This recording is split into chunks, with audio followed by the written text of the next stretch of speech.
Here are 10 of the highest paying jobs that you can do from home without a college degree. Many of these pay very well, and a few of these are not talked about much at all. Some of these jobs may require some on-the-job training or maybe some light certification, but all of them are a lot quicker and a lot cheaper than going to college for 4 years. So I'll be explaining the job responsibilities, about how much you can expect to make, so that way you can see if any of these jobs are good for you to try to change a career to make more money. The first is a ServiceNow administrator. So what is ServiceNow? ServiceNow is a tool to help businesses run more smoothly and efficiently. The purpose of ServiceNow is to help companies automate tasks and keep up with certain processes within their business. For example, imagine that you're in charge of fixing all of the computers in your company. With ServiceNow, you can track all of these issues, you can communicate with different users and different people in the organization to make sure that everything is resolved in a timely manner. ServiceNow also makes it possible to communicate within different departments within the company, whether that be HR, legal, finance, and IT. Companies can also customize their platform with coding and other configurations. But as a ServiceNow administrator, you will be in charge of making sure that the platform is running smoothly within your company. And you would also be in charge of helping other people use the tool effectively. So it's kind of like being a personal assistant to the tool. You'll be responsible for fixing no-code bugs, configuring the platform, managing users and user groups, and also providing support to other people in the company that use ServiceNow. Now, it's a great job for anyone that's into technology but may not want to get into coding. And the good news is that ServiceNow offers training on their website, Now Learning, so that way you can get used to the tool and gain the knowledge that you need to become a ServiceNow administrator. You can just go to nowlearning.com, create an account. They offer free training and also paid training. So with an average salary of $70,000 a year, it's a great paying job to work on a platform that's continuing to grow in popularity that not many people are talking about. The next is a Salesforce administrator. Now, Salesforce is another powerful cloud-based software that businesses use to manage their customers and their sales process. It has a large number of tools for marketing, for sales, customer service, and data to help businesses simplify their process and ultimately to gain more customers. Salesforce lets businesses manage and track their customer interactions like emails, phone calls, and meetings, and all in one place. So as a Salesforce admin, it's kind of similar to the ServiceNow administrator. You'll be responsible for configuring and maintaining a platform for your company, creating and managing user accounts, creating and managing dashboards, and also for fixing low-level bugs as well. Now, with the growth of Salesforce and the demand for Salesforce, the demand for these jobs of Salesforce administrators is only going to continue to grow. Again, the good thing about Salesforce is that they offer free training, and their training is specifically aimed at you becoming ready to be a Salesforce administrator. So all you have to do is go to trailhead.com, create an account, and you can get started learning today. And that's what I like about Salesforce. They're really focused on getting the absolute beginner ready to be able to get their first job in Salesforce administration. You can expect to make around $66,000 for an average salary as an entry-level Salesforce administrator. Then you have software development. Now, this one is a very personal one to me because this is actually the route that I took to change my career and start to make more money. Now, obviously, the skill that you need is learning how to code. But take it from me,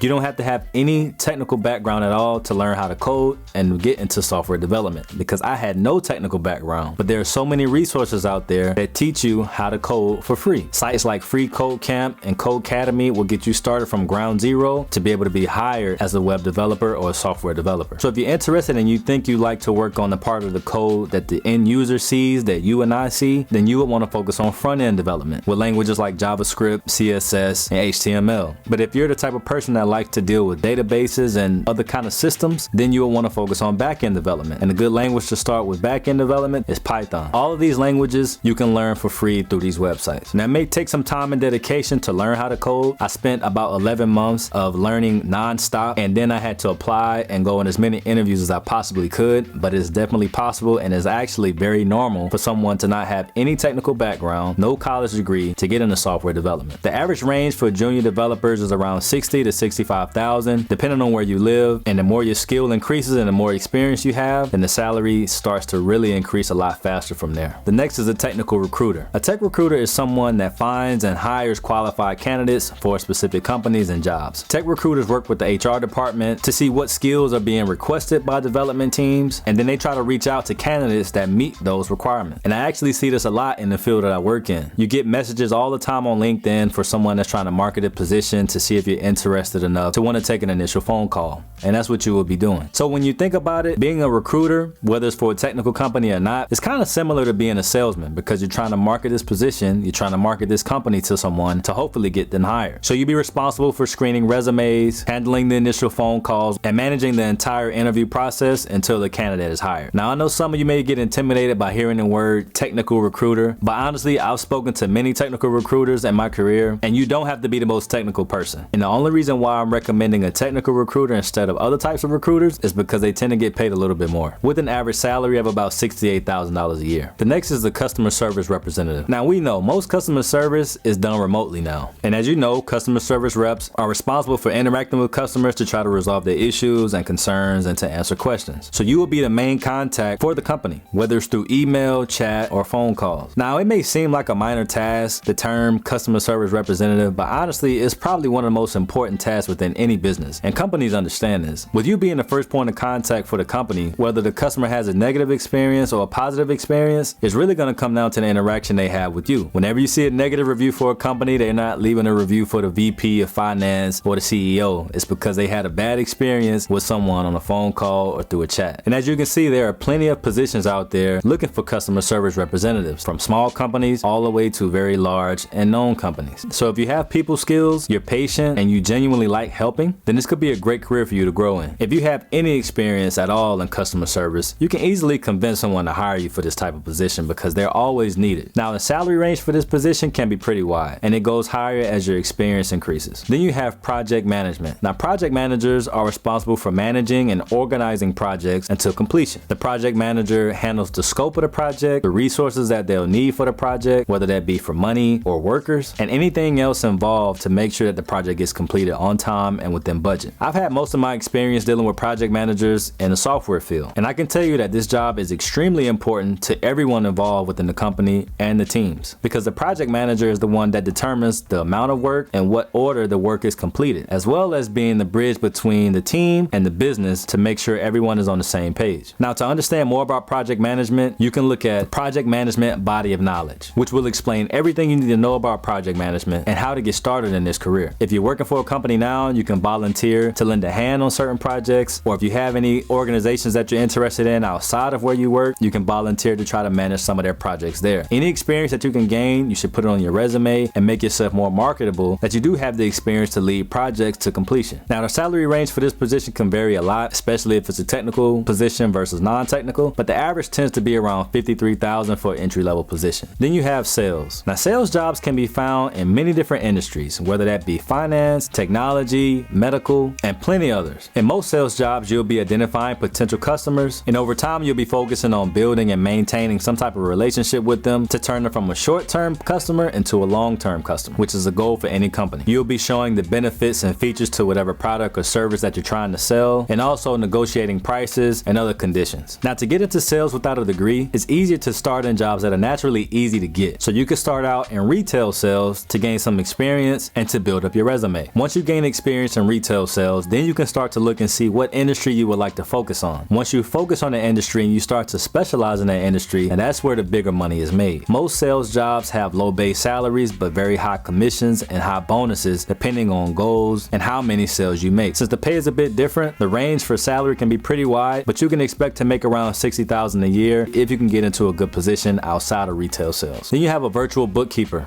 A virtual bookkeeper is someone that helps companies manage their money. They use tools and software to track the money that's coming into the company and also the money that's going out of the company. Just like how you would keep track of how much money is coming into your bank account and out of your bank account. They also make sure that money is being spent the correct way and that the company has enough in their savings to be able to be effective and make business moves when they need to. Now, to get into this career, you have to learn the basics of bookkeeping, including how to create financial statements, balance sheets, and income statements. Now, you can find free or low-cost options to learn the basics of all of these online. Then you can try to get hands-on experience as an intern, a volunteer, or a trainee in some type of bookkeeping role. You should also consider being certified from professional bookkeeping organizations because these help you to be way more marketable than if you didn't have it. From there, it's really all about networking and marketing yourself as a bookkeeper to try to start working for different clients. Now, the average salary for this position is around $50,000, but can also vary widely depending on your industry and your experience level. The next is a virtual assistant. Now, virtual assistants can have a wide range of tasks like administrative tasks, billing and invoicing, data entry. Virtual assistants are used for many different things within a business, and you can work on an as-needed basis or on a part-time or a full-time role depending on what type of position that you're being hired for. Now, businesses like virtual assistants because they're very cost-effective. You don't need to have an office, you don't need to have much of anything to be able to complete a lot of the tasks that you'll be assigned. So to become one, you need to see where your skills are and what you're effective at completing in a quick quicker amount of time, because wherever your skills are, there's a good chance that somebody's going to need your help with that. So you can create a profile on websites like LinkedIn, Upwork, and other job boards to market yourself as a virtual assistant. The key is to start small and try to get one client at a time. As you start to gain clients and build up your experience and your resume, it will be a lot easier for you to get more and bigger jobs in the future. And with that, you'll be able to charge more and more. Now, the average salary for this position is around $63,000, and it starts to increase a lot quicker once you start to be able to charge a lot more for your experience and your knowledge. Then you have teaching English. Now, we know that English is the most sought after language in the world. Now, my wife's family is from Peru, and I always find it interesting that I spent years and years learning fluent Spanish to be able to go to Peru and talk and communicate with her family freely, and then I get there and they want to talk to me in English. But the qualifications for becoming an English teacher is pretty straightforward. The first thing, you need to be able to speak proper English. But the second thing is you'll most likely need a TEFL certification, because although you may be fluent in English, you might not really have the skills yet to be able to teach English, especially to someone where English isn't their first language. So TEFL stands for Teaching English as a Foreign Language, and it's a certification that's usually required for anyone that's teaching English, like I mentioned, to someone that doesn't know English at all. So you'll learn about teaching methods, how to plan your lessons, and also how to manage your classes. You can get the certification through online courses or in-person courses. Now, once you get your certification, there are many websites that you can sign up for to start trying to get some experience teaching these English classes and these English courses. But the ultimate goal is to be able to become your own independent contractor and teach it privately so you can set your own rates. Depending on the experience level and the company that you choose, you can expect to make around $40,000 a year by teaching English online. But if you're able to teach it privately, you can charge a lot more and make a lot more. So that's what I have for you in this video. If you like the video, please like the video and subscribe to the channel for more content like this.